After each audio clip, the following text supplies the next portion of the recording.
नमस्कार मित्रांनो, मी आलोय आता इकडं बघायला धरण आपल्या शेताकडं आलोय बघायला कसं कसं आहे, काय काय हाय काय नाही.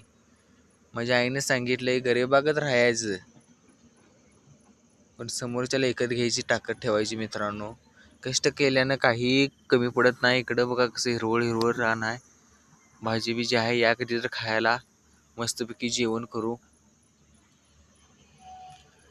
चालतंय की, आम्हाला बी द्या म्हणणारी लोक लय आहेत, त्यांनासनी पण देऊया. मस्तपैकी जेवण करूया. कधी तर बेत ठरवा, प्रामाणिकपणे कष्ट करा. कष्टाशिवाय पर्याय नाही. लांडी लबाडी कोणाचं खोटं नाटक करू नकोसाच. आणि आपल्या लोकांनी कशी सवय आहे, एक घाण सवय चमचेगिरी करण्याची. जेवणाला चमचे लाजतील एवढी चमचेगिरी करतात लोक. कशात बी तोंड बुडवितातच नाही तिथं. आज चमचेगिरी करूनच माणसं वर आल्यात आणि आम्ही पाठीमागे राहिलोय कष्टानं वागून.